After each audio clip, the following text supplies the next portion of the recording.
funciona mais ou menos da seguinte maneira, né? Tentando assim explicar em poucas palavras o que o Ministério da Saúde está olhando e o que os órgãos de controle estão olhando. Nos últimos anos, durante o governo Bolsonaro, com as emendas de relator, né, com o orçamento secreto, os fundos municipais de saúde passaram a ser irrigados com muito mais verbas do que jamais houve.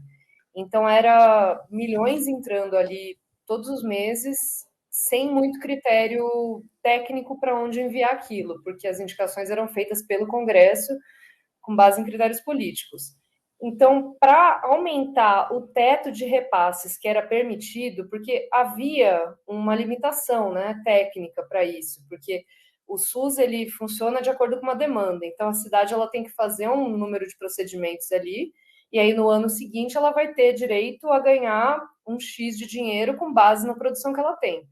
Então, os municípios passaram a inflar esses números, especialmente nos atendimentos de média e alta complexidade, que são os mais caros, para terem direito a receber mais nos anos seguintes.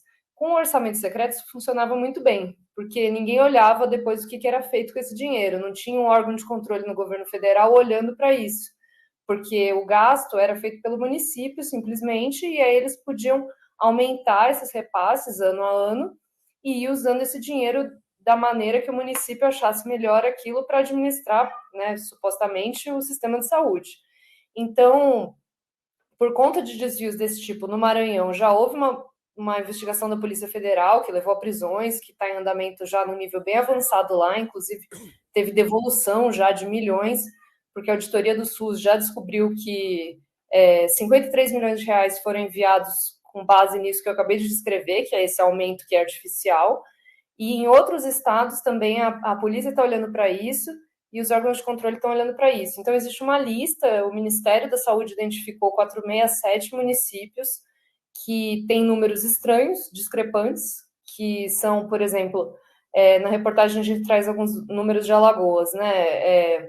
Uma cidade que tem ali 7 mil habitantes, mas faz 100 mil visitas domiciliares no ano. Então, assim, coisas que são desproporcionais realmente em relação ao número de habitantes daquele município, em relação à demanda e em relação aos fatos mesmo, né? Porque o que eu fiz foi, eu fui lá nos municípios e fui conversando com as pessoas e falando, olha, isso aqui faz sentido? Então, conversando com o pessoal do posto de saúde, assim, vocês têm condição de fazer isso? Têm condição de fazer aquilo? E descobri que, em muitos casos, os números que estavam sendo reportados ao SUS não estão batendo, né, com a realidade. E o que isso significa? Isso significa que essas cidades onde tem esses redutos eleitorais dos deputados, para onde eles estão enviando dinheiro, porque tem prefeitos aliados para beneficiar esses prefeitos, não estão sendo fidedignas com os dados que estão enviando. Então, isso é um indício, é um primeiro indício de uma investigação. Então, por isso que já falei desde o começo, né? A Polícia Federal está olhando isso, a CGU está olhando isso, todos os órgãos de controle estão se debruçando sobre isso no Brasil inteiro, e a gente pegou esse recorte de Alagoas para ilustrar com alguns casos, né? Então, foi isso que a gente tentou mostrar aí nas matérias.